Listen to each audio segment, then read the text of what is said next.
Hi friends, today special అల్లం tea. First stove on చేసుకొని pan తీసుకొని 3 టేబుల్ స్పూన్ వరకు షుగర్ తీసుకొని 1 కప్ వాటర్ వేసుకొని బాగా సిమ్లోనే మరిగించాలి ఫ్రెండ్స్. ఇలా మరిగిన తర్వాత నేనైతే 2.5 స్పూన్ వరకు 3 రోజెస్ టీ పొడిని తీసుకున్నాను ఫ్రెండ్స్. అది కూడా బాగా మరిగే వరకు ఉంచుకోవాలి ఫ్రెండ్స్. నెక్స్ట్ మన స్పెషల్ అల్లం టీ కాబట్టి నేను 2 ఇంచెస్ వరకు అల్లం తీసుకొని ఇలా కచ్చా పచ్చగా దంచుకొని నెక్స్ట్ దాంట్లో వేసుకొని సిమ్లోని బాగా మరిగించాను ఫ్రెండ్స్. నెక్స్ట్ మనం పాలు వేసుకొని పాలు బాగా పొంగే వరకు ఉంచాలి ఫ్రెండ్స్. ఇలా పొంగేటప్పుడు స్పూన్తో కలుపుకొద్దు ఫ్రెండ్స్.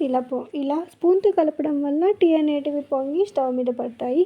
కాబట్టి టీ స్ట్రైనర్తోనే బాగా ఇలా పొంగే వరకు టీని బాగా మరిగించాలి ఫ్రెండ్స్. ఇలా మరిగిన తర్వాత టీ అయితే రెడీ అయిపోతుంది ఫ్రెండ్స్. నెక్స్ట్ మనం సర్వ్ చేసుకోవాలి ఫ్రెండ్స్. మన గెస్ట్లు కానీ, రిలేటివ్స్ కానీ, ఫ్రెండ్స్కి కానీ, మన ఇంట్లో వాళ్ళకి కానీ ఇలా సర్వ్ చేసుకొని ఇలా టీ ఇవ్వడం వల్ల వాళ్ళు చాలా హ్యాపీగా ఫీల్ అవుతారు ఫ్రెండ్స్.